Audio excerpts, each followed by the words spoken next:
Hey, Nick, we need a tagline for the podcast. No. Real life opinions.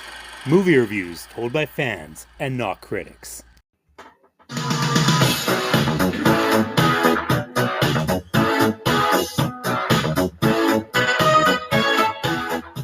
Ghostbusters! Yeah, we're doing Frozen Empire tonight, guys. Real excited for this? I'm excited. This is my excited face. This- Everyone, can you see my face? Nobody? Anybody? Okay. I'm worried Corey's gonna drop dead over here. Oh. Oh, yeah, that's That what was you my think of thoughts. it. That's your thoughts, eh? Yep. You know, that's So that was awkward time to show a person that, Corey. Yeah, I know. That was like right at the beginning of the right in the punch in the gut. right at the beginning of the podcast, eh? Like. So yeah, you know, I'm enthused, but you know, I'm a little worried Corey's gonna die here. Yeah, we're It grows back. legitimately. What, did you get a call from your doctor? No, That's okay. Don't worry. I'll show you after. Yeah. My God, you videoed it? Yeah. Oh. It was an inspection, okay? That's what I said too. Hey. So, Ghostbusters Frozen Empire. Did this movie need to be made, guys? No. I have an argument on both sides.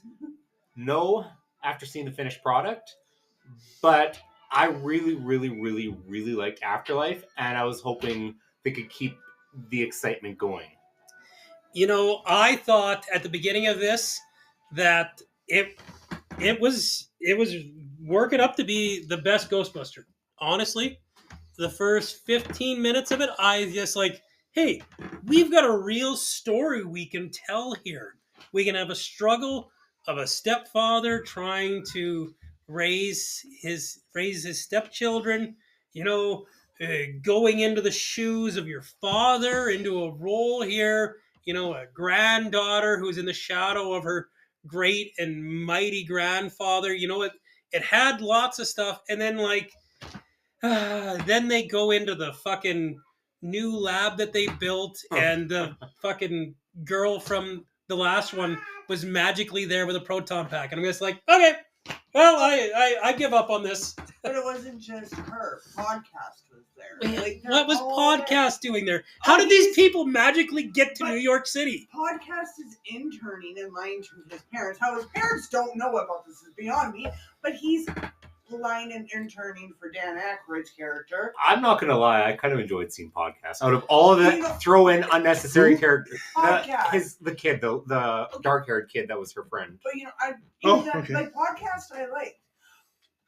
But you're gonna tell me that a 15-year-old's parents in the States from bumhole Oklahoma don't know that their kid is spending the summer in New York and not space camp? Space camp is usually in Texas, isn't it? Yeah, but they're from Oklahoma. No, but I'm saying it's in Texas, right?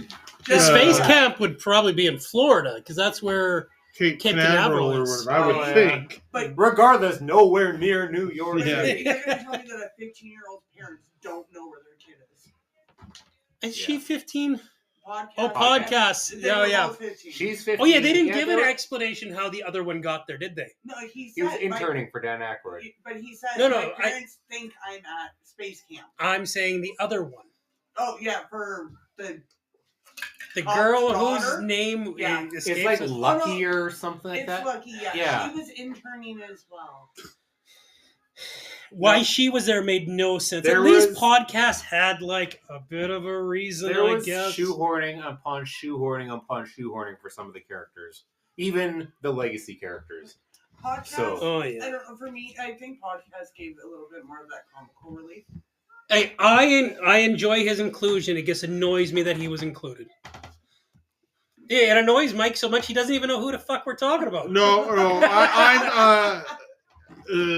My take on the movie is not overly relevant, so I'm not really gonna throw in. I'm glad you're here to give your irrelevancy. I mean, I'll throw in a piece of information and make a jab here and there, but I mean, it was a kids movie, and I think if the kids love it, then go for it, you know, rock on. But I mean, as a guy my age that knows the originals, it did nothing for me. And that's about as respectful as I can be. See, like, as a guy like me who is a sucker for nostalgia, I will always defend nostalgic things. Like, we will argue constantly because something that's 50 years old gets a new one. I'm like, yay!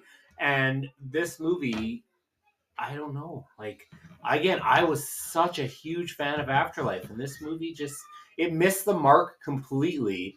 And it's unfortunate because you could tell, and this is what I said to Laura. Laura was actually with me at the movie. You could tell that there was no Reitman involved. Yes, Jason co-wrote it and produced it, but you could tell there was no Reitman involved in that movie, and it hurt because of it. And I could, and I don't mean to take it either way. If it was a reboot, that would maybe have been different for me, but it's not. It's a continuation. Yeah, and yeah, I guess some people are suckers for bringing back the past, and I think for me, I'm all about the future. I want something fresh and new, so I can respect where you're coming from as far as holding on to that past. But why not both? Like, I want to. I'm excited for The Crow. Everyone's like, "Oh, it looks terrible. They ruined the movie. Like, Brandon Lee died for this movie." I'm like, okay, first of all, he died making a movie. He didn't die for the movie. Second of all, they're not remaking the movie. They're remaking the graphic novel, and that's what really annoys me. I was kind of on that same topic in the sense, like, I didn't like the idea of remaking that movie because I don't think anybody could do what Brandon Lee had done with it. But Take the bullet to the stomach. Too soon? Yeah, it's like 93. Let it go. No. Sorry, Mike. Well, no, I'm just trying to minimize the talking over each other that we always consistently do. I didn't hear half of what you guys said. So my point is when I saw the trailer, and I'm not a big, of the Skarsgård family, I'm not a big fan of that particular one. Bill? But he impressed me with the trailer, and I thought, you know what? I'll give it a chance. And the one thing I've always said, I think it's fine to remake a movie if the cast is dead and gone. At least the core of it, like Too soon. Meanwhile, Ernie Hudson, here at 6 Degrees of Separation, Ernie Hudson was in The Crow and was in this movie. Ernie Hudson is the ageless wonder, 78 years old. The guy looks like a champ. He does look amazing in the new movie. He does look good. Yeah. Laura, you can go ahead with your Crow And point. you've been wanting to talk. No, it's okay. Keep going. I'll Really? jump in. Yeah, no, keep going. So I wanted to say something about the reboot part. They tried rebooting Ghostbusters once, and we all know how that ended up. Yes, you like it. Yeah, I do. I think that's a franchise that if you want to reboot it for a new generation, it actually lends itself quite well for like the more updated CGI stuff like that. It's got to be the right story and the right cast, and I quite enjoyed that cast from that movie. And the cast is kind of what made Ghostbusters in the first place, right? See, and I think that's where I'm different from all of you guys. I'm okay if the series continues, but stop rehashing the same crap. Even this one was a rehash of number 2. There was no slime in this movie. They bull. Yes, They it was. bring in the Oh, right, slime. the She little- takes it to Dan Aykroyd. Plus the whole creature that... Yes. See, I would agree with that if they didn't constantly go back and try and copy or pull from the original. If they went totally original, I might have a different opinion on the reboots or the extensions. They were very close with this one being like right on that line, familiar enough, but not a rehash. And then they just decided to do some things where it was just kind of like, well, we're going to take something right from the first one. And it's like, no. So with all of that, they had a strong storyline to start off with. It's a completely different deity. So let's go with that. But then they start throwing in the stuff from the first one. And then they bring in the supernatural element with human beings, which they could have done completely without. They should have done without. And then, like, and Corey and I were talking about it when we left the theater, too. And I've got nothing against gay people.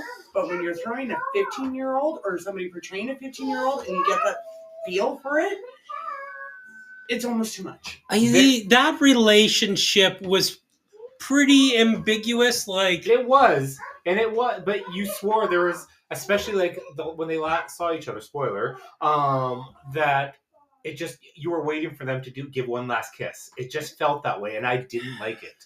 Yeah. I both on that particular scene, both Kathy looked at me and I looked at her, and she says it almost looked like they were going to kiss. I says, yeah, I kind of got that too, and I didn't think much of it. I didn't feel. Now, again, to be fair, I wasn't deeply engrossed in watching this. I was kind of multitasking, but I did get that vibe, and I didn't feel too bad about it. But I mean, because the girl herself, she did present herself pretty neutrality or fluid. So Yeah. Well, and that's the big difference between this one. One of the big differences between this one and all the other ones, too, is the ghost minus the main bad guy never had so much of a consciousness. Yeah. Whereas this ghost is clearly acting for the bad guy. She's talking and she's conscious. In the last one, though, Egon was a ghost, and he's clearly doing stuff out of consciousness in the last one. So there is a precedent in these movies for doing that. There's a precedent for it, yes, but I can see it more with Egon. But he wasn't working for the bad guy. Well, but they do explain the possession thing, though. Like, this guy is so evil he can control, which is, he can control ghosts, but he can't control a body. Yeah. Like. Yeah, see, I'm reluctant to comment because I think a lot of this stuff resonates well with a kid, whereas we're more mature and we see things and interpret things differently. And that one, I knew that one ghost that showed up, the girl ghost, is she's manipulating her. It was almost tropey to me. I mean, there was that, and there's a couple scenes that were tropey, but again, like when you're 10 or 12 or whatever, you don't care that the bumbling guy that doesn't know how to do anything, and then he gets a little bit of training, and then he's the master of all fire. And it's just like, holy crap, it's Finn. Sure, okay, whatever. So are you talking about Finn in Star Wars? I'm sorry, I missed And then all of a sudden, no, I know. Yeah. The ghost becomes basically your anti-hero because all of a sudden she can light that match that she can never light. Like, okay, I do have to admit, the lighter scene where the fire master's stupid, but where the fire master comes in, he's just like, I'm gonna get you, and the Zippo's out of fluid. I laughed. And really, in a franchise that had the keymaster and the gatekeeper, we shouldn't be too surprised about a fire master. Okay, but at least the gatekeeper and the keymaster were demon dogs. Eventually. I mean, we all knew that the girl ghost with the flames surrounding her was going to end up somehow or another using her flame power to save the day, right? she doesn't have a flame power. She has a single match that won't light. But she had a flame aura to her, and she remember she called out on it. Like, why do you have? Oh, because I burned to death. Would that be gentle foreshadowing? Yes. Gentle? Sure. Well, she wasn't the one that saved the day with the fire. She just struck the match for the fire god to save the day. But Technically, but she's I part was of going it. to say, if it wasn't for her, so thus making her. Oh, save yeah. the Then day, you could so. go down that rabbit hole. Okay? Well, if it wasn't for this person in Asia that did that, it's the butterfly effect. yeah. So I mean, the fire master did the thing that was the ultimate. But the whole thing with that too, with this ghost with the flames all around her, it's retribution. Literally, it's retribution for her with the whole. I burnt my family alive. By the way, Spoiler alert! Sorry. I think we already said spoiler alert in this. Yeah. So Is the Flame Master the worst part of this movie? Yes. Yes. I didn't like it. I don't know if it's the worst, but yeah, I wouldn't argue. And he I loved him in Stuber. Honestly, everything he's been in has annoyed me. Oh, okay. Yeah. You know what? I feel like Eternals... Even the Eternals? Yes, I feel like that movie deserves a second chance from most people. Which one? Eternals. Oh, sorry. No. It was better upon rewatch. I didn't like it at first, and I was like, it's actually better. And I liked Shang-Chi, and I liked all that stuff. So I was willing to give Eternals the benefit of the doubt, and I couldn't do it. I agree with Corey. Yeah, see, Eternals was the first one that didn't go to the Marvel formula in a long time, so I think that's why people didn't like it. And then people complain about the Marvel formula. Well, see, and I'm childish at heart. Let's be honest. We all know this. So I'm okay with the Marvel formula. He's admitted it. It is on record. The point on that is that was their problem. Those who don't like the Marvel formula might have liked that, but those who liked the Marvel formula didn't like it, and that's the thing, right? So, and I totally respect. Jeff's right there, wide open on both. Said you're right there, wide open on both. You like the Marvel formula and you like Eternals. Yeah, and that's and not to say that any one person can't have their own opinion on different aspects of the same coin or whatever, but the masses of the Marvel world fans didn't like Eternals because it wasn't the formula. Yeah, and those who don't like the Marvel formula didn't like it because it was whatever reason. I mean, I thought it was visually stunning and all that stuff, and nice. I have my personal issues where I don't like it, but to me it was convoluted and heavy, and it was we want 8 characters and we need their backgrounds and we need this, and it became all this. There's just too much, and I'm not enjoying it because I'm working too hard to try and connect it all together. That's what made a better Disney Plus series. That's why I thought it worked really good after a second rewatch. Some movies you just gotta watch a couple times, right?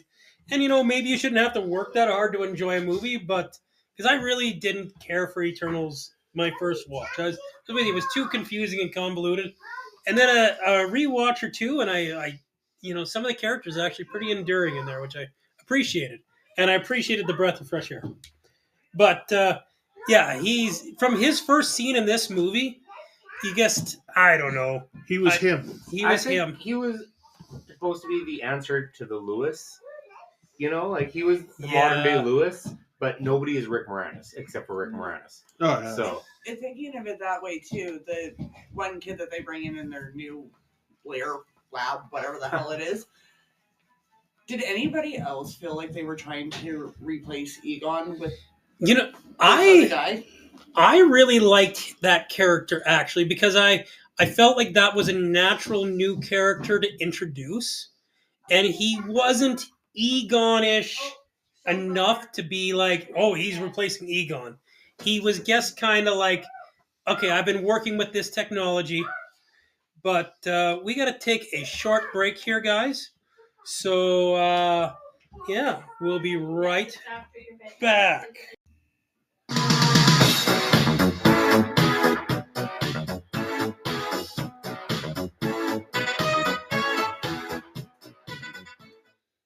Ghostbusters, what do you want? And we're back. So, Mike, I'm going to start with you. What positives out of this movie did you like? There's got to be something. This wasn't... I know your opinion of the movie, right? That it's a kid's movie, but there were definitely some positives in this movie. Nothing grabbed me, and that's the thing. I noticed that the effects were kind of not, they kind of leaned in the old school stuff.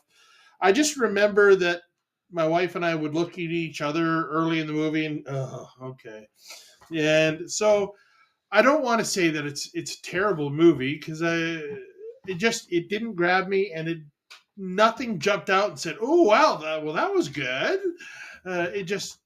So I'm just going to try and not be super negative on it. Okay. Laura, what are some positives you noticed in the movie?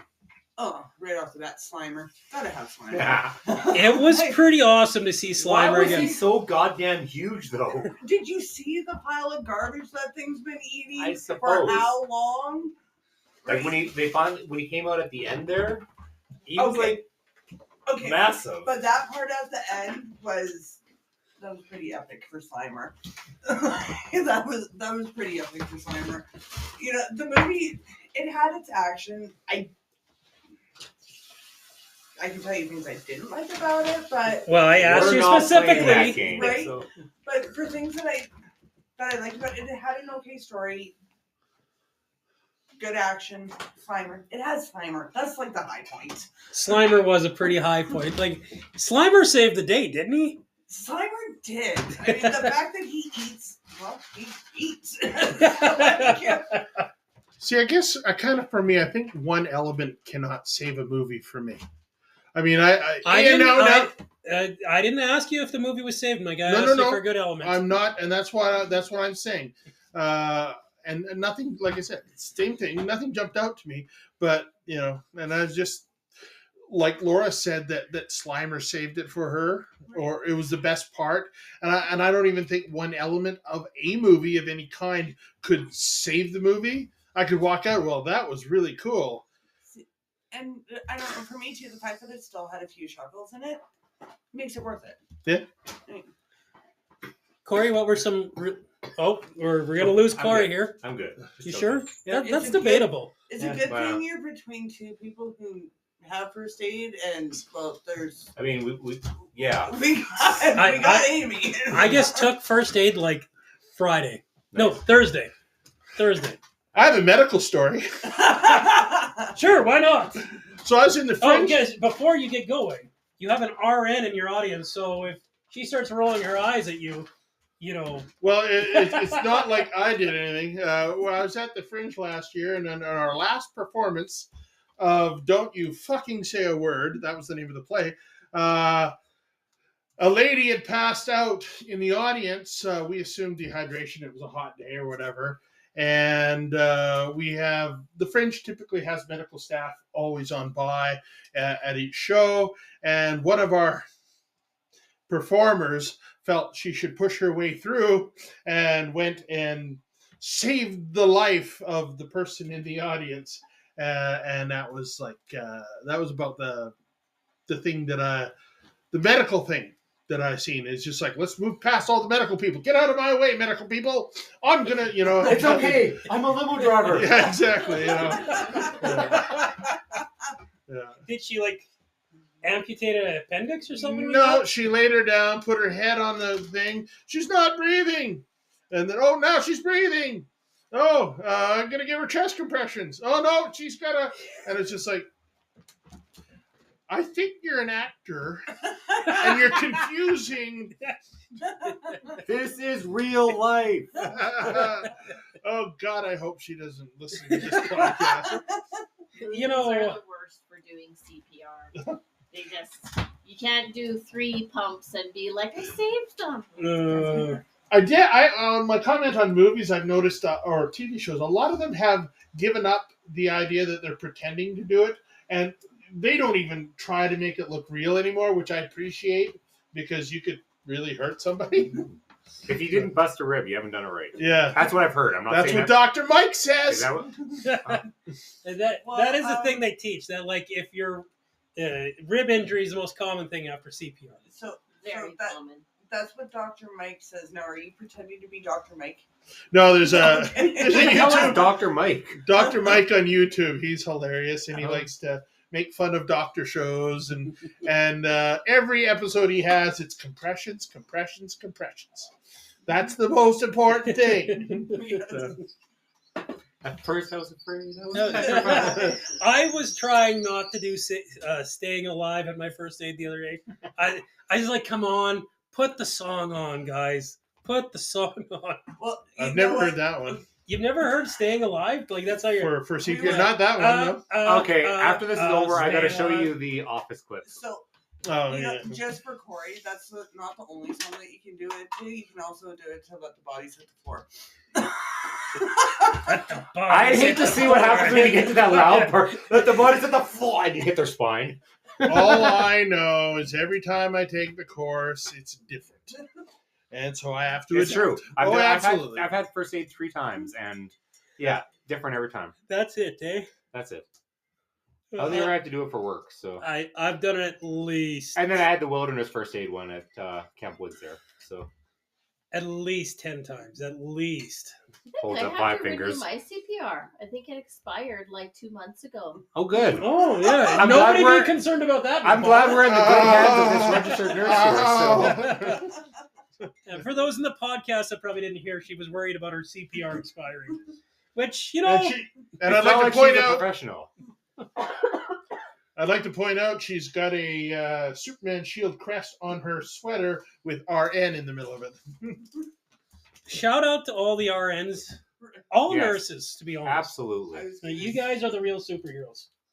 Has nothing to do with Ghostbusters. Well, you know, it's something to do with Ghostbusters. We're really, really, really Remember, off topic. she kill you and make it look like an accident. Yeah. So as pointed out by Amy, our lovely registered nurse in the audience, we're off topic.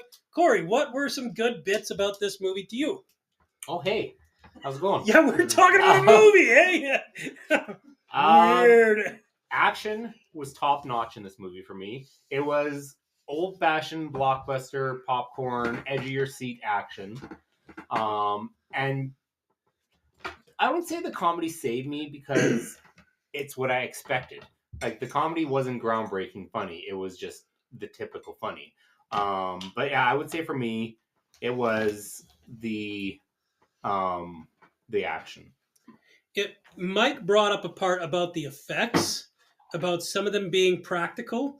I wasn't too sure whether or not you would pick up on that. I thought Corey would, but I didn't expect you. Like you were saying, they're kind of old fashioned. No, Was no. that what you had said? No, I they didn't wow me, is all I said. Oh, I thought you were saying they- you said they- something about the main old fashioned because there was They did lean into some old school factor, like yeah. I think Slimer, and then the first time they did the Ghostbusters logo looked like it was done in the 80s. See, Yeah, I I mean, can that- appreciate that.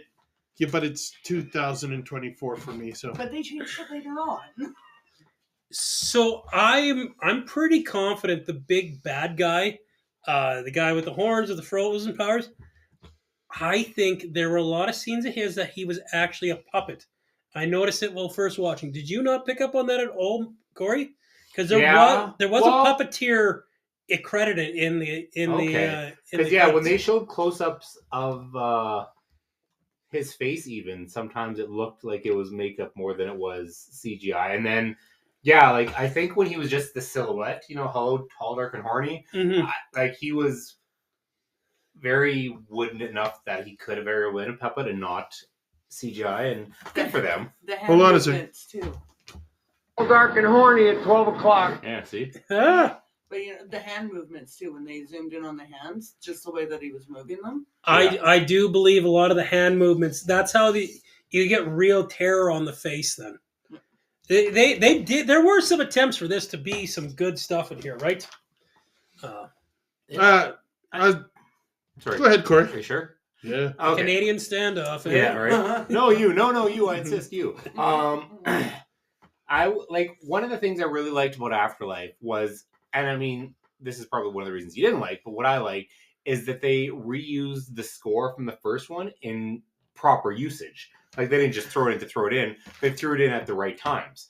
But it was the original score, and the original score is one of the best things about the first movie, like the original movie. So when Afterlife threw in that score, I'm like, this is great. And then this one came out, and they would use snippets of the original score and then do a different take. And I'm like, this seems wrong. See, and I did notice that they obviously had to take cutouts from the first two because like I do not remember the commercial with the rapper. I do not remember that at all. The commercial with the rapper. Yeah. Oh, the Ghostbuster commercial. Yeah. I'm pretty sure that's from the second one. I don't remember it. I want to say the second one. Yeah. They totally did that, though.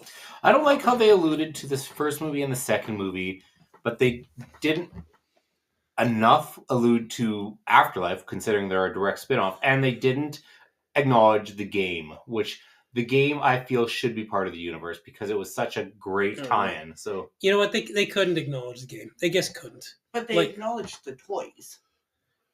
But they acknowledged the toys because the toys were established in canon in the second one. So that was a real thing in the movies. I was going to backtrack just as a loose comment. I have issues with puppets in some usages. Do they scare you? No. I understand. Was there a teacher you had a problem with growing up? Pardon? Nothing. Go on. I don't have a problem with any of the graphics or special effects in the era in which they were required. Like I don't have a problem with stop motion animation in a film that was made in the 60s or whatever, right? You know, they don't need it anymore. I had no problems with Yoda being a puppet in the 70s and the 80s. But in this day and age, puppeteering is such a dicey thing to go with practical effects. And I know I appreciate well done practical effects, but I know Star Wars, for example, some of those puppets, you can tell somebody's shaking a hand, or, you know, I know everybody griped some of Yoda's CG stuff in the first of the prequels was pretty dicey, but I didn't like him in the new stuff because you could tell it was a puppet.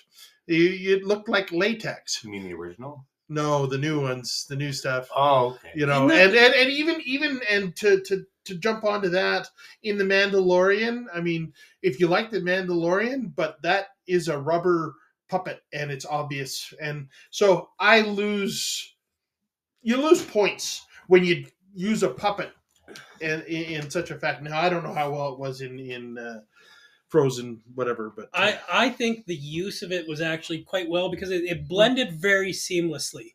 True. Like there was never any CGI where I was kind of taken out of it that I could think of offhand.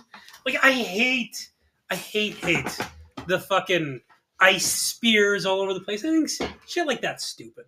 Like when movies get like, we're gonna destroy an entire city. Stupid. The ice spears was ridiculous. They could have just frozen. Yeah, like day after tomorrow, the shit out of it. Yes, like literally like that. But you know, going to like where love that movie. Right, but they're leading the ice up to the fountain.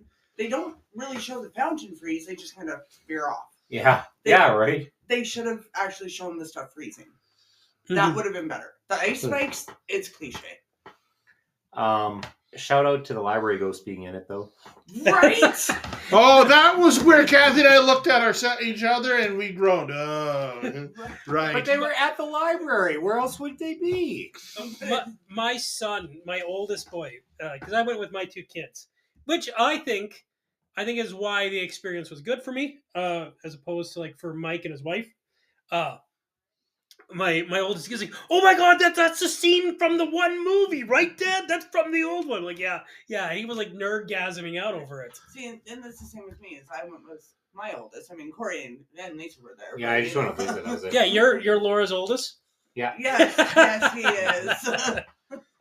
So my question, and I totally appreciate that. Like when I would go to something when Logan was a kid, his joy brought me joy, no matter what. But my question to you is did you enjoy the movie because your kids did or because you did? And I don't necessarily need an answer, but that's something that you have to think about if you're going to be a professional critic on real life opinions. There are no critics in real life opinions. Oh, I'll be right back, guys. I got to go with a hug and a kiss here. So you two continue this conversation. Which one did he just dismiss that doesn't matter? You, Mike. Well, you were looking at Laura. Right. Okay, so where are we going with this now?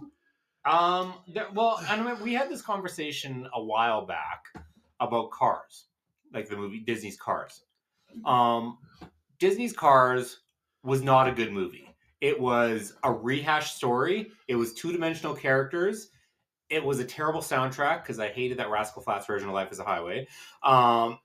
It was not a good movie. However, the characters in their two-dimensionalism were ridiculously popular. And like I said, to this day, you still see kids with Lightning McQueen merchandise. That movie succeeded on every level. Not because of the movie, but because of the kids. I mean, I didn't mind it at all. I thought it was a decent, reasonable movie. And maybe it was because I really love Doc Hollywood with Michael J. Fox. And that's what it was, yeah. But, I mean, I thought the characters were... I mean, I'm not a big Owen Wilson fan, but I thought the other characters were dynamic enough to say that. Was there they anything were dynamic about them? Enough. There was a little bit of Enough dynamic. to get the enjoyment out of it and whatever. And I like fast cars and, and that sort of thing. I like fast cars too, not when they look like that. My kids to this day still joke. It's like, so if a car's leaking oil in the Cars universe, is he bleeding? And they're like, how do baby cars get born? And they just randomly spew out this shit. It's the funniest fucking thing ever. So they in Cars 2, because my oldest was a Cars 2 fanatic, they established the leaking thing. Yeah, that's like, it's like they've soiled themselves as like a dog peeing on the rug. Okay, that's if you're leaking oil. But for babies, like, does the car stork bring them, or? We did not get into the anatomy of how babies are created. Does a smart car grow into a sedan, and then that grows into? So anyway, actually, just ask if you ever see Andrew next time. Ask him to tell you some because they're freaking hilarious. I have a question then to propose this. I sent a little TikTok earlier today about a guy that I follow was talking about character-driven movies and plot-driven movies. How would you characterize this? And there's a spectrum, right? A lot of times, what was the example he used? Breakfast Club. Club was a character-driven because the plot didn't really matter so much, but it was completely character-driven, yes, right? 100%. And I can't remember what the other one, which was plot-driven.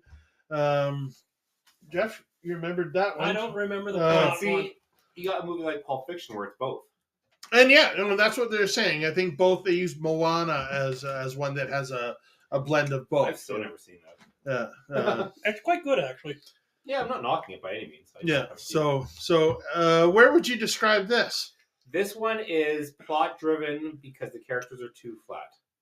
Okay. It's trying to be character driven. It is, but it fails, and so you rely on the plot. Okay. There is some good character moments in there. Like I groaned a little bit at the obviously manipulated 14, 15-year-old girl. But I also realized that at that age, teenage girls are very confused and the hormones are going crazy and everything like that. So it actually made it a little bit more sense that she's feeling excluded from her family and would make dumb decisions. It actually made more sense. Excluded also because of the whole court order thing. So. Well, yeah. But, she's smart enough to be competent, yet stupid enough to not understand her emotions. And I actually kind of appreciated that a little bit. Well, she had a little bit of an egoism in her in the fact that she was so freaking book smart, but had zero, street smart. And so she relied on her intelligence to get her through. But when it came to common everyday things, she was clueless. I don't even think she was totally unstreet smart, but I do know that is a TikTok that you shared as well today, eh, Mike? Another talking about the problems with sharing highly intelligent characters because most writers aren't smart enough to write as an intelligent character would present things, and I kind of agree with them because I think a lot of characters today that are super mega intelligent and they don't feel right to me. Well, that's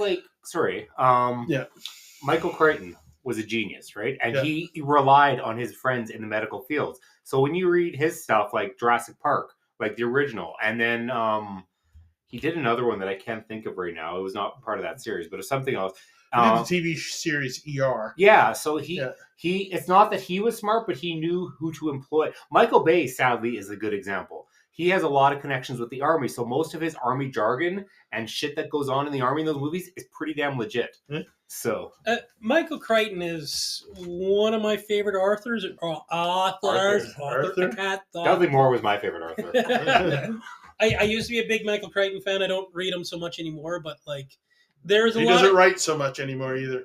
Oh yeah, I guess he's passed away, has he not? He could still be writing. But there, ghostwriting. Anyway, Back on track.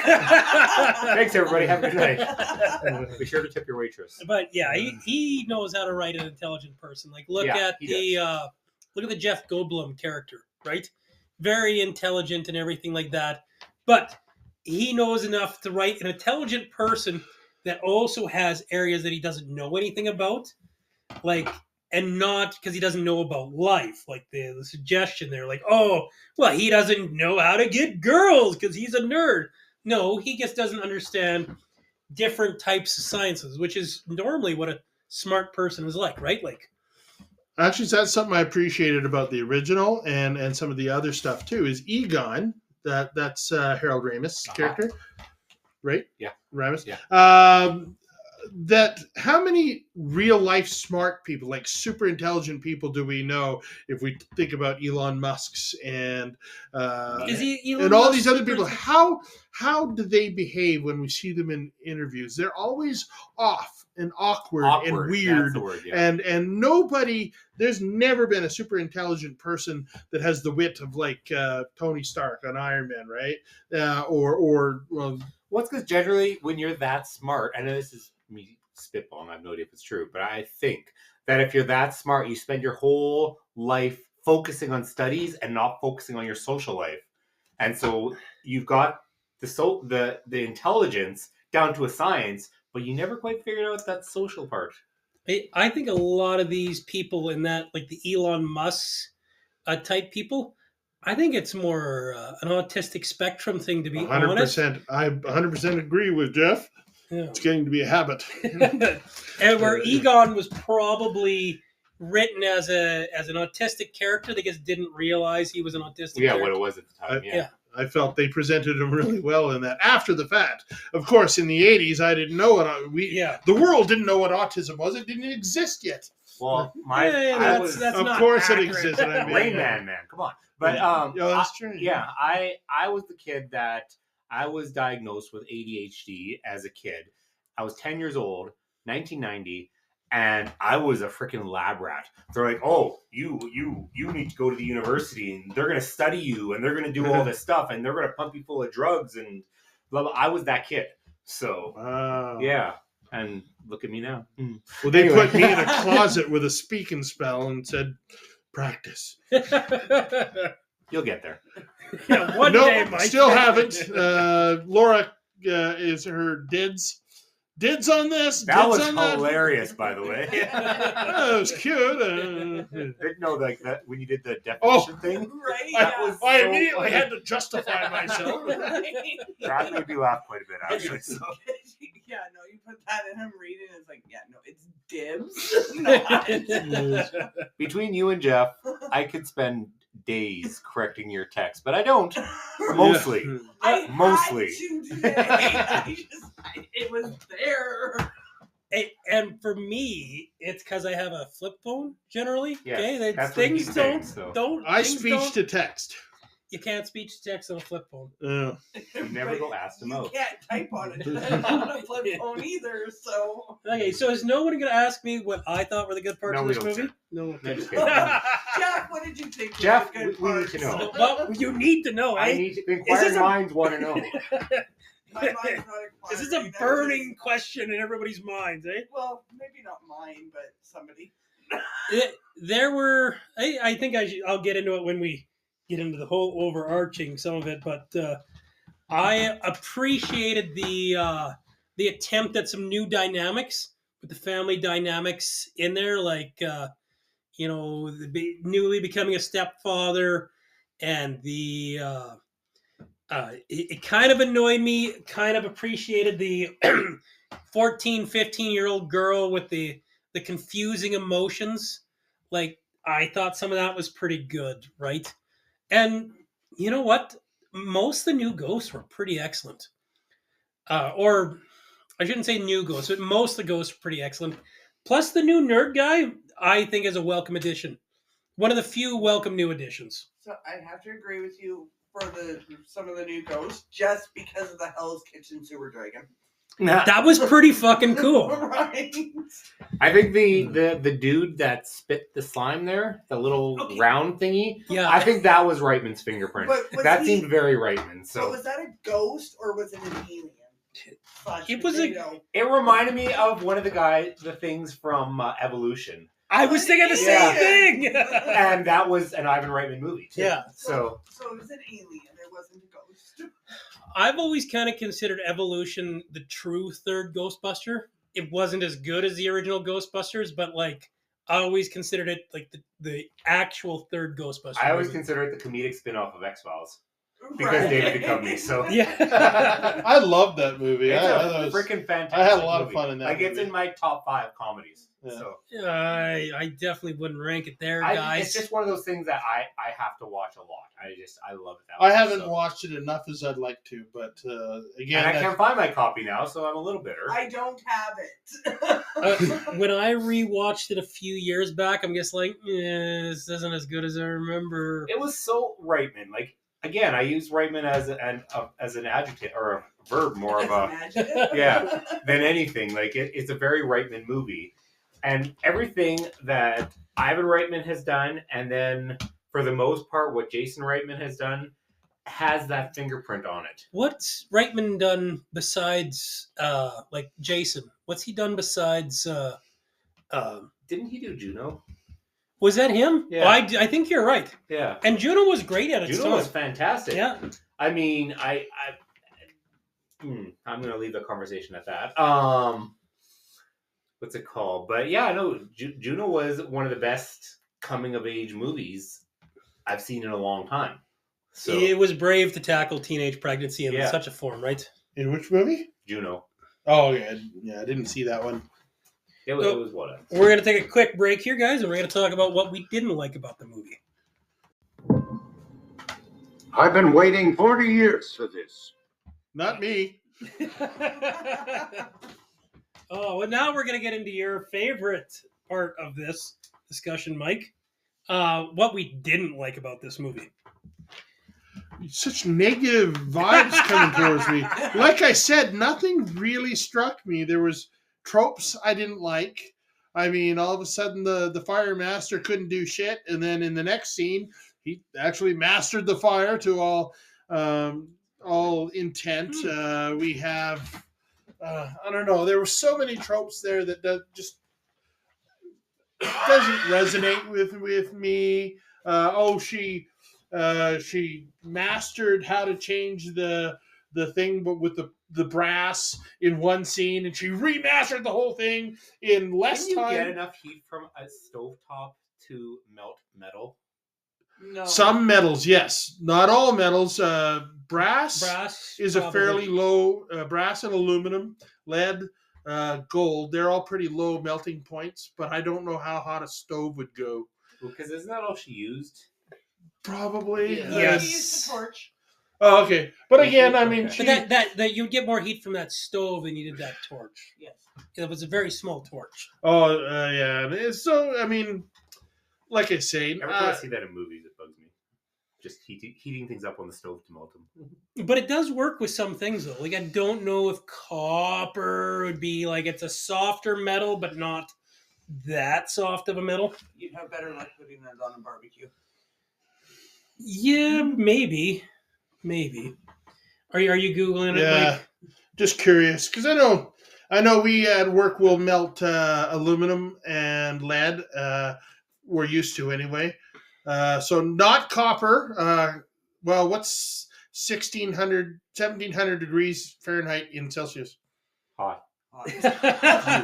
Bottom line. 1600 or? Oh, here it is. 160? 900 Celsius to 1,000 degrees. Yeah, 900. I don't So think no. the stove's doing that. Nope. But she wasn't melting copper, she was melting brass. Or brass. Oh, sorry, I went copper. So Brass should be able to. Brass is pretty soft. Nope. No, Melting point is 1700 Fahrenheit. is it higher than copper? Really? They only gave 1 degree where copper gave us a variance, but it's still pretty goddamn hot. But I mean that's not the point. I mean, she remastered and reconfigured the whole electronics, blah blah blah, and that was like She's a smart one. again, it's it's like, oh, we got to save the day. Let's do it in a heartbeat, and then abnormal. So again, this is great for kids. If kids love it, I'm very happy. And as mature adults, we all get these tropes are forced into movies because they want to entertain people. So, as we always say, Mike, movie's got a movie. Yeah, but it can movie better in some states, certain circumstances than others. And I'm not going to jump on the hate wagon for this for that reason. I can agree with that. I hate the convenient. Oh, well, I've just figured out how to do this in 5 seconds, and it's mostly annoying when it's a young kid too. That is like the most annoying trope.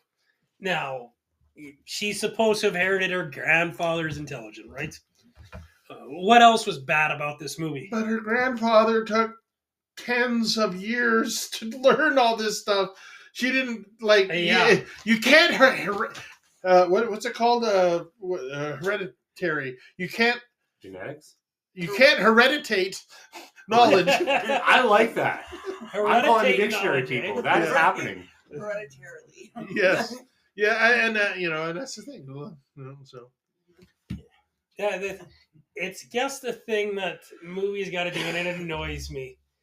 Laura, have you ever seen Ace Ventura: Pet Detective Jr.?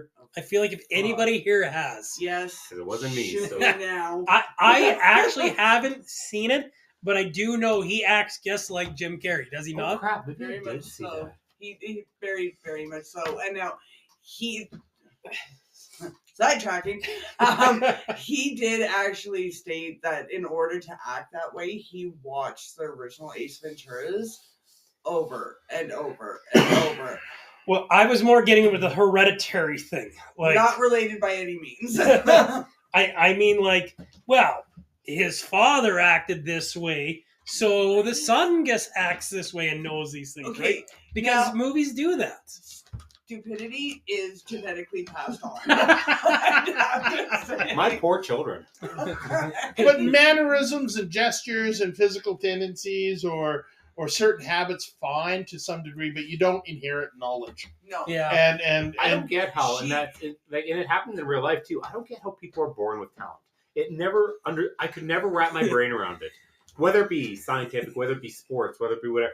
All of a sudden, like, hey, throw on some skates. Like, boom! Like 1 year later, they're freaking geniuses. Like on skates, I still suck on skates, and I'm a goalie. I mean, but that actually happens. But like where Mike's talking about it is like having all this book knowledge all of a sudden. Sure, let's explain it for movie fandom. She absorbed it through osmosis by being possessed by her grandfather. There we go. Did they show that in the movie? No. Oh, that would have been awesome if they did. If Egon had possessed her because he was in the last movie, why not throw him in there? Last movie. I know, it's fan fiction. Hello.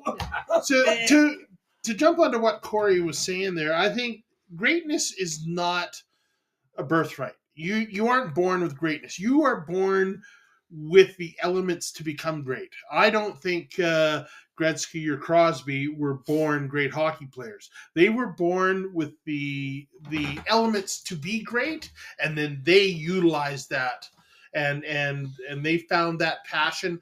And I think that's what it is. We all have a passion for some form of greatness. Most of us never find it, but they did. And I think that's what it is. There's something we all do really well, and it's just trying to discover it and putting that effort into it.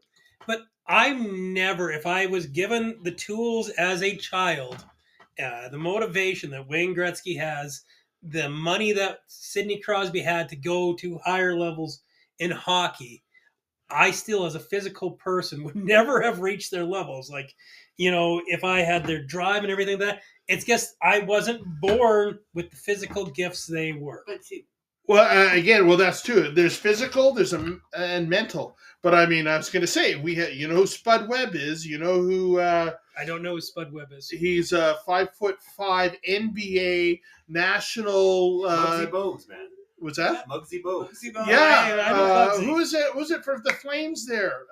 Theo Fleury. Theo Fleury. He's 5'6". 5'6". Doug Flutie. These people were not born designed to be great in the roles they chose, but they were designed mentally and emotionally. So don't undersell yourself. How did we end up talking about Jeff's height? We always talk He about brought it this. up. No, I did not bring up my height.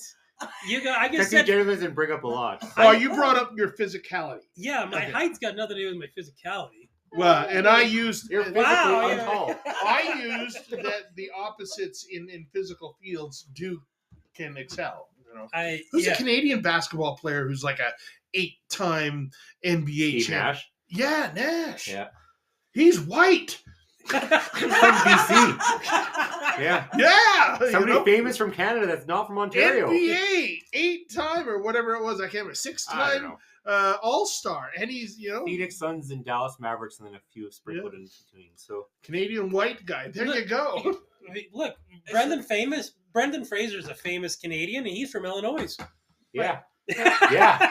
And Montreal. But based on the topic that we were literally just talking about, he's not a famous Western Canadian short guy. Most famous Western Canadian short guy is Wolverine. So all FYI. this, Right? Yeah. Albertan boy. Alberta Right, boy. there we go. And see, Jeff, he would be more of a Wolverine.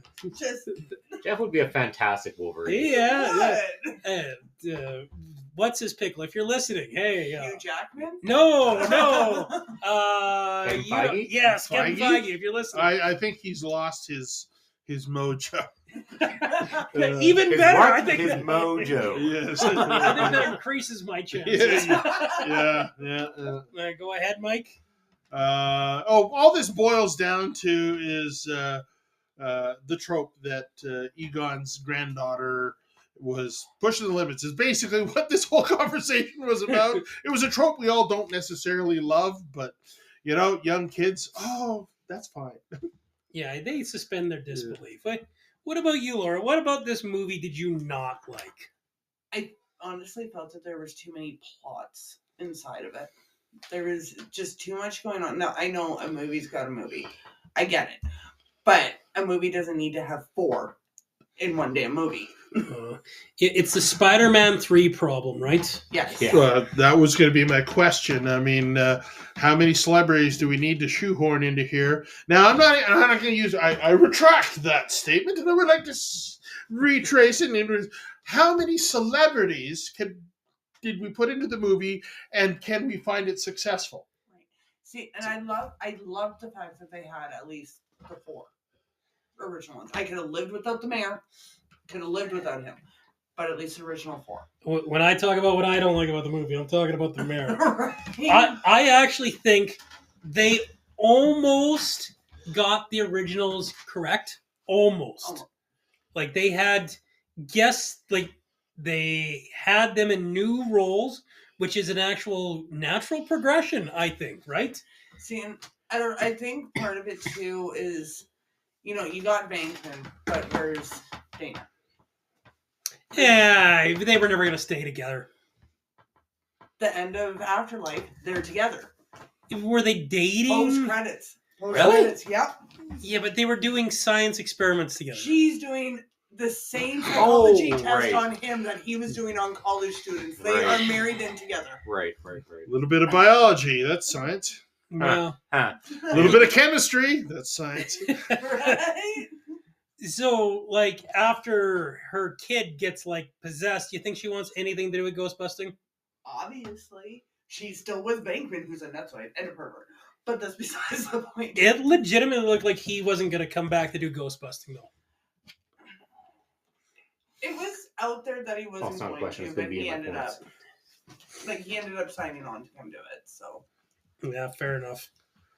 Corey, what didn't you like about this movie? Oversaturation of characters. So similar to Similar, but characters. The characters were, I mean, I don't want to say two-dimensional, but they're pretty two-dimensional. I going back to what she was saying, and it's like as she's talking there, I'm kind of like chomping at the bit. They did not need Bill Murray in this movie. He was a throwaway character that was unnecessary completely. I think Winston for snippets, and I like that's how they used him. I mean, I love Hurting Hudson. Like, I'm a little biased, but they use Winston pretty well. Pretty well. Not enough, not a little, just enough. Dan Aykroyd, you can't have Ghostbusters with Dan Aykroyd, so I will forgive him being in this movie 100%. But was he necessary? Not really. But I still liked him in there. Like, they could have done what he did in that movie done by any other character, I thought. Well, not any other character, but either way, Paul Rudd was actually overshadowed, which is a crying shame in any movie. But at the same time, that's okay, because it's not just about him. So I have no issues with his character. The mom, whatever, she had to be in it. The kids had to be in it.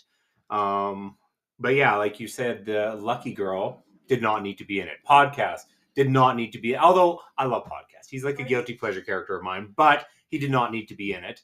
I'm with Jeff. I really liked that scientist that they brought in. He didn't jump out. Like I'm not thinking about him after the movie, but I think he's got potential to grow. He was a very natural new character, which is uncommon for these reboots. Like, that was why I liked him. He didn't feel shoehorned. It actually felt like, yes, it makes sense that they would hire somebody like this for the Ghostbuster thing. See, and for me, I thought that for that new scientist, he too much of the snottiness of Egon. Egon wasn't snotty, though. Egon was aloof. In the first, so was the scientist, but both of them had that very... But most scientists are arrogant, though. But it's I'm better than you arrogant. Most scientists are I'm better than you arrogant. Do you... if you were hired by the original Ghostbusters to develop new Ghostbusters equipment, given old blueprints, and then these random people from Oklahoma came into your fucking fire hall and just took over your Ghostbuster job, wouldn't you be a little snooty too? They explained at the beginning they did not just come in and take it over. They were given the keys by Winston. Exactly. Winston handed this to them. And whereas the other guy probably worked his ass off to get there. Yeah, the other guy looks like he had built his way up to that, you know, like... So you don't get arrogant and snotty with the people that Winston gave the keys to. You get snotty and arrogant with your boss. I feel like this character was kicking the cat in that sense. They made him arrogant because they didn't want him to be endearing or likable, to take away from all the endearment and likability that everybody else wants. So I think they immediately gave him those characteristics so that people wouldn't attach to it. So he might have belonged in the movie, but I'll ask you, was he necessary? And that was my point. Yeah. No, he's gonna end up being a necessary point. They're building the future with him. Yeah. By him. Mm-hmm. Like, I think if you wouldn't have had him, then you would have had the originals building this new stuff, which I think would have been worse. Like, I think having a young engineer building this new equipment actually makes more sense logically and better for the plot. Like the Ghostbusters say in there, we're getting too old for this. It's supposed to be our golden years, right? You know? No, like, I'll give him this. With the whole thing, like I said, he comes in and he rebuilds the containment, which was more Dan Aykroyd's character, because he's the one who came up with that, not... Actually, wasn't it Egon? No, it was Dan Aykroyd's character. Egon had a say in it, but it was actually Aykroyd's character that came up with it. Because even at the end, he's talking about how to change it, what they should do, and they're like, yeah, we trust you, just do it. Yeah, that was funny, actually. Right. Anything else about this movie you didn't like? No, I mean, when we talk about our ratings right away, I'll see how I felt in the long run. But all in all, my biggest gripe was the characters. I have a question for Jeff, and it's just like I'm trying to figure everybody out here. That excuse only lasts for so long. What's that? So that excuse only lasts for so long. I know. Yeah, Well, for like half a year. So Jeff likes movies, and he'll say, he'll complain a lot about a lot of little things in a movie, but he'll still claim it's a good movie. And I'm still trying to find out where's that bar that much has to be wrong. Now I declare it a bad movie. Well, Yeah, see, that's Because but he, that's go ahead. where you would have to ask him the question of what he didn't like about this one. Well, he said several times, even when he said what I liked about it, he said what he didn't like about it at the same exact time. I liked that they tried to do this that didn't work. I liked it, and you said that in that statement, I'm not questioning your whatever. I just want to find out how many things will you forgive before you say no, that was a bad movie. There's gotta be not a lot I like. 6.932. Okay, So- so if that's the case, what exactly? I want to know exactly now what you did not like about this movie. Yeah. What did I not like? Exactly. I I did not like the Fire Master character. I thought that was Oh, I forgot to talk about him. Yeah, he's go on. that was just so stupid. Like and you know what? He had some of the funniest parts in the movie. Like, but he just so didn't belong. Just irritated me. I really hated bringing the kids from Oklahoma. I thought that was fucking stupid. Like, and as fun as podcast was, I didn't like Ray Stantz going back out into the field again. Like, and making him kind of be bumbling. I didn't like that. I thought that was disservice. I both liked and disliked the scenes with the teenage girl falling for the ghost, because I hate that fucking trope where it's like clearly this person's evil. But I also appreciate like the dynamics of at that age how vulnerable a person is. And I think I understand that more now that I'm older, now that I have a teenager in the house. I kind of understand the hormonal change. I've always just been like, why the fuck are you doing this? Like, clearly this person's leading you down the wrong path, right? Like, clearly this is the bad guy. I had an issue with that trope too. It's just like, clearly she is willing to sacrifice your life to get her needs met, and then at the end she sacrifices all that she's done to get her needs met for you. And it's just like, Yeah. you could have solved a lot of this by not doing that, chick. Yeah, Mhm. whatever. That was the answer. I think you did need the Fire Master or that flame chick to resolve the end of this movie. You needed one of those two, right? You definitely didn't fucking need both of them. I hated how fucking nerfed the originals were. Like, if you're gonna put the originals back in their outfit for more than fan service, then have them fucking do something, right? Like, they're just like, oh, we're frozen up against the wall. I mean, they did shoot the proton. Well, sorry, Ray and Winston shot the proton bags. Bill Murray drank. We have them contribute, And right? did.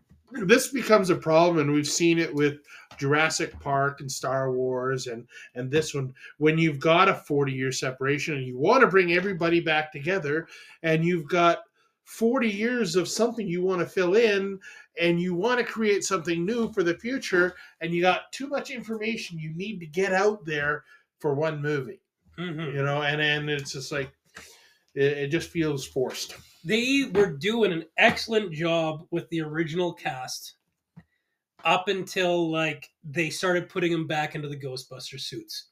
They were in the roles they should have been. Like, you know, they should have been supporting players for the new generation. That was what Dan Aykroyd always wanted. Like, he wanted his third one to be like, we're teaching the new generation of Ghostbusters. Then they can move on to new movies. And like, we were getting that. And the roles, like Dan Aykroyd's role made a lot of sense, I thought. Ernie Hudson's role was almost perfect. Almost. Bill Murray gets showed up for shits and giggles, right? See, and I did think that Ernie, I thought his role in this movie was good because it felt more of a teacher. He was funding the project. Mm-hmm. I agree, they could have led more into that, including Ray's. Mm-hmm. taking this kid under his wing, and this is how you learn all about the occult. That would have been better for podcasts instead of, oh, look, I have a giant hammer. Yeah. And the one last thing that I didn't like about this movie was that the new Ghostbusters lair, they had ghosts in containment cells. 13 Why? Why? Like, just fucking... That was foreshadowing and a half. Oh, we have all these ghosts trapped in a certain electronic field.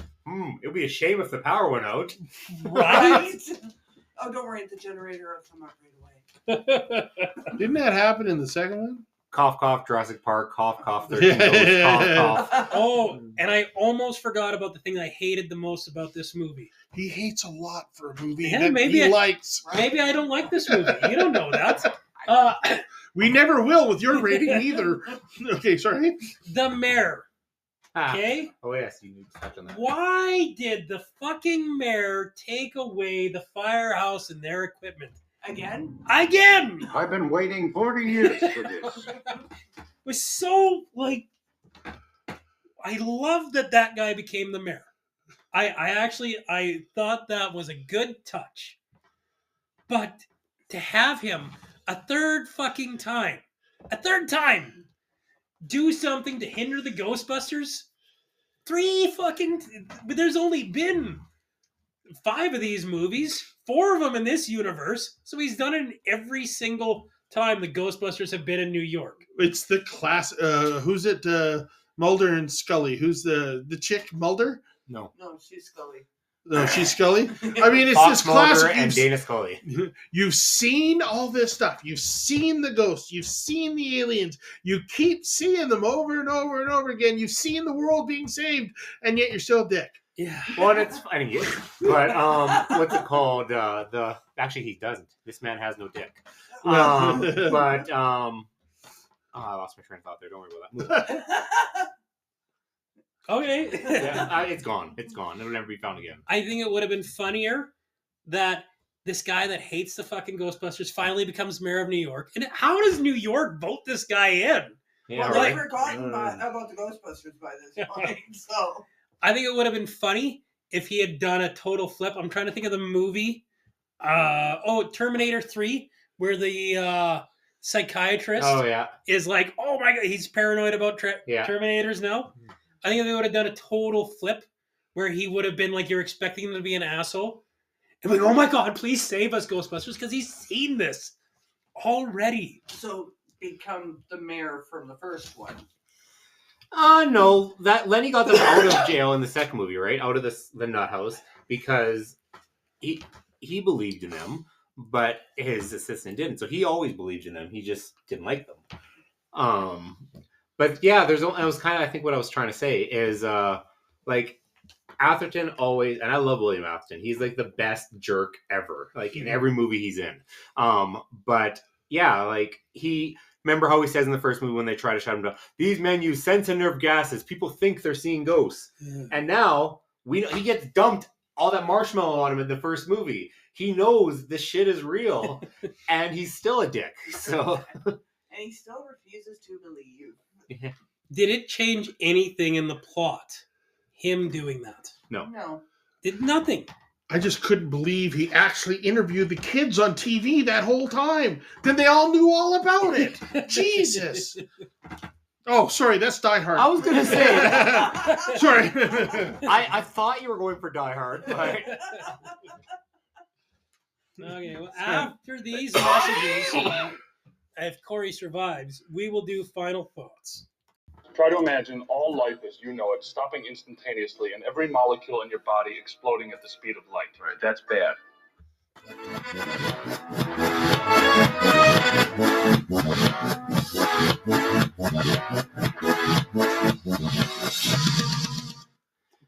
Does the reverse of that theme sound like it's like dubstep? A little bit. Snip, nip, that's up. Freddy's the devil. So, final thoughts, Corey. Final thoughts. If they're trying to market it to a new generation, it succeeded. if they were trying to do this movie as fan service like they did for Afterlife, it did not. There was definitely some fan service. There was some, but it didn't succeed at it, in my opinion. And all in all, I will probably buy it, add it to my collection. It was fun enough to watch again. Not a fantastic movie, but I will be generous with my rating. I'm going to give it a 7 out of 10. 7 out of 10, eh? That's not a bad rating. Laura, your final thoughts? Corey, you're actually being nicer than I am. So again, I'll end up buying it, but not for me. It'll be bought for Victor. It was okay. Like Mike and I had talked about it. It was okay. I'm only going to give it a 6 out of 10. That's fair. Like it wasn't there for me. I loved the originals. It didn't do it. Mike, how about some of your final thoughts on this movie? I'll tell you what. This is like the quickest final thoughts I've ever seen. Here. Hit the little dot on the middle. Oh, well, that worked. Wait a minute. No. Oh my God. Okay, everybody, we're trying to teach Jeff how to do a tiki-talk. Well, in all fairness, you had it on camera. You didn't have it on recorder. Yeah, so. That's right. You have to switch it over and then you go. Okay, here we go. We're bursting the illusion here, Mike. You got to hand this to me before I ask you final thoughts, so I don't have to ask you again. Mike, final thoughts. Final thoughts, Mike. My final thoughts on this movie is it didn't really matter to me. I think the young kids are going to like it, and if I were to reimagine what a 10 or 12-year-old would think, it'd probably be a 7 or an 8, but it just didn't interest me, and I will put it in the... Oh, man. Well, we do have a 10-year-old's opinion we're going to add to this. Well, and that's fine, too. So, whatever. I mean, I'll give it a 5 out of 5 for both, just because I don't care. 5 out of 5. I don't care. And I don't want to slam it. It doesn't fit my likeness. And I don't think it was overly well done by everybody else's opinion. And mine. So you would say that this was a fine movie, just not made for you? Mostly. Yeah. That's kind of... Remember how we gave that with Barbie? Yeah. Fine movie, not for us, right? Which is a fair opinion. Yeah. There's nothing wrong with that opinion. And which is where I basically led with this one. It's not for me. There was a lot I liked about this movie, but... Have you started your final thoughts already? Nobody's asked me to do my final thoughts. Well, I was waiting to ask you, but you were rambling on. So no, wait, ramble on. What's your final thoughts? My final thoughts on this movie is that, it's a fine enough movie. It's not egregiously terrible, but, man, there is some stuff that really stopped it from being great. Like that opening first 15 minutes where you saw the family dynamics and you saw the really fun dragon chase. I was just, yes, this is going to be a really good Ghostbuster movie. And then the rest of it kind of was a letdown. If I had to give it a rating right now, I'd probably give it a Temple of Doom. That seems high. Yeah, it's 2 out of 4. So, yeah, that's technically... Did he give us a clue? Hey, you did not hear that. Listen, everybody, 2 out of 4 is a Temple of Doom. Sort of. Depends which day you're talking about. The Temple of Doom is like a fun yet pretty flawed movie. They're quite enjoyable, but, How you describe me. Fun, but pretty flawed. Yep. Enjoyable. But you have your issues. Yeah, I do. The Slimer stuff was good. I enjoyed the new family dynamic. I wish they would have played more into it, right? But he's not the stepdad. He's the step teacher. Yeah. Shoot me now, right? So, I'm your step teacher. They had an opportunity here to make this the best Ghostbuster movie, and they just kind of squandered it. Everybody has an opportunity to make the best everything, and it's just they really it probably started off stronger for me than for the rest of you guys, but I thought it had such a strong start, a really good dynamic that could have played for drama later on. In all fairness, I missed the first 5 minutes getting popcorn. Right. So yeah, Corey did, and that first 5 minutes, I actually really liked the first 5 minutes. Yep. I liked the action scene right at the beginning. And then it dropped. The whole thing dropped. I almost fell asleep watching this movie. I went to watch this movie with James Barker. There was no falling asleep besides James Barker. Yeah. Mike, where do you put it in the video store? If you had to put it anywhere. Kids section. Same with all the other Ghostbusters. Wow. Yeah, I mentioned that. There's a lot of swearing in the original ones. Actually, on that note, the original I wouldn't, because it actually had a little bit of sexiness to it, and all that kind of disappeared. But The second one definitely I could see belonging in the kids section. To be all fair, I think everything after the first one, kids section, the first one in the comedy. I don't know well, you talked about it last week, and you said they were mashing in horror, action, and comedy, or whatever. Is that what it is? I felt like if Ghostbusters was a cake, you know how you got to put that little bit of salt in so it all works. That's the horror part. Mm-hmm. Okay, and then the icing is more like the action, and the whole body of it is the comedy. That's in terms of food. That's how I put. Insanely well described. I've been thinking about it for 7 days. I love that analogy, Mike. Love it. It's like Shrek saying that he's an onion. I think it's a little bit more in depth than that. Because Shrek only has layers. What about a cake? Cake has layers. 7-layer cake. Wait a minute, that's a dip. Ooh!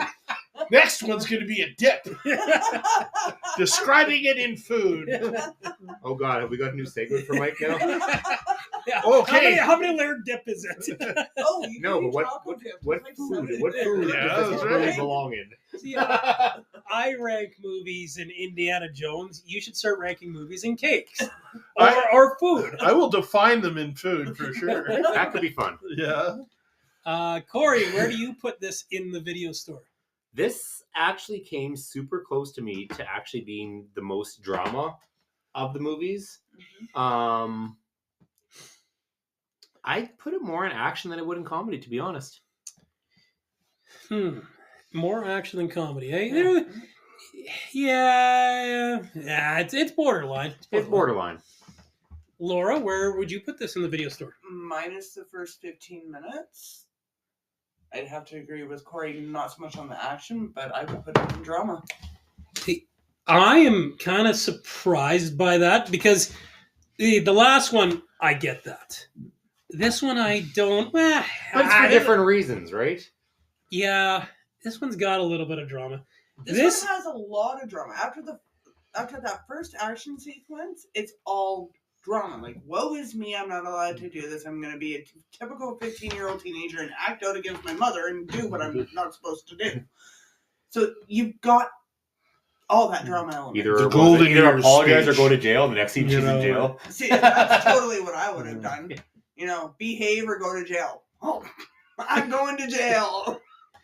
I like what you said about the Golden Age speech. The audience might not have caught that, but yeah, that was that did tug a tiny bit on the heartstrings. So where would you put it, Jeff? This was the first one that I thought was the closest one to living up to its horror elements.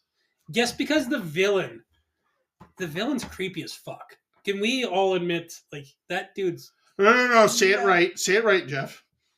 Can we all appreciate... Can we all appreciate... Am I going to have a new movie? I'm not going to put it in the horror section. I was thinking about putting it in the horror section, and I can't. I really can't. You guys might have won me over in the drama. That wasn't where I was going to initially, but the more I think about it, because I don't think it was funny enough to be a comedy, right? I don't know if there was enough action for it to be... There was some good action in it, especially the opening scene that we talked about. But see, I'm good because kids' movies can have some drama in it. Right, I was actually going to say, you would be surprised at how many kids' movies have a lot of swears in them and are actually in the kids' section, like Secondhand Lions. That's a kids movie. I would say It is that is a considered- drama. How is that considered? 100% drama. Well, that's the thing. You Like, consider a second. It My is- kids would hate that movie. They'd See, say it's so because boring. Generally, when you do It's a a great movie, kids- but yeah, it's boring. But generally, when you do a kids section, you get kids and family. Secondhand Lions is considered as a family movie, so therefore it goes in that section. Well, kids and family movies are different. I agree. Not when you're working with movies. Well, no, I don't think there's lots of family movies that are not kids movies. We Right. at Blockbuster we sorted our kitty cartoons from the rest. Yeah, no, we didn't. So Oh, that would be funny if I said horror and Mike said kid movie. I just feel like that's such a great But see, concept. I can give my kid movie. If you said horror for this one, Right next to Jurassic Park. That's where Jeff would put it. No, I don't know. I am never going to just this. Why is this here? I already have so little respect in your taste of movies. Am I wrong about that being the scariest villain in all the Ghostbusters? No, you're right on it being the scariest villain. I'm kind of with Jeff with Corey and horrors. They don't scare me anymore, so it's just like there was nothing scary about it for me. He was, I don't know. It was a little horrific cartoony, for but sure. But It's Yeah. the graphics and the way that his at least upper limbs move. Have we decided Adventures a column? Have we decided that? Adventure? No. But Adve- where are you adventure- putting this? Adventures in Action. Adventures in Action? I would think. Because Where I don't are think this is a science fiction either. This is tough for me. I don't really know where it falls. We Like, got to make some tough calls sometimes, Jeff. let's put it in science fiction. I'm going to put it in science fiction because there's a lot of quasi science in here. I can, So. I can respect it, if not agree with it. But I can respect it. It's science. We never had a science fiction section. We just had action and horror. So Alien went in horror, but like Event Horizon went to an action type thing. Yeah, see, and for us, even in movie gallery, Aliens was horror, but Event Horizon was sci-fi. Yeah. So we got to wrap this up, guys. Later on, we're going to do Titanic's upcoming big movie. We're all excited about that, right, guys? Absolutely. Super excited about Titanic. Then in the week of April, Corey had a good suggestion. What was your suggestion, Corey? Stoner Comedy Month. We're all going to pick our favorite stoner comedies. Dazed and Confused, eh? So, with that, we're going to all bid you adieu. Laura? Mike? Yeah. Corey? Enjoy your evening. And actually, Jeff, before you sign us off, because nobody has said it yet, Happy Easter. Happy Happy Easter, everybody. Easter, everybody. For those who follow and those who just want chocolate-covered rabbits. My family just wants the damn chocolate. Yeah. I want the turkey comas. That's what I want. We're doing ham. Doing ham, eh? I'm doing steak. Nice. Steak is overrated. But, Mike, if you're going to see us out here, I'm going to say good night. Same bat channel, same bat place. It will haunt you every night. Whatever it is, no one should have to encounter that kind of evil. Except you girls, I think you can handle it.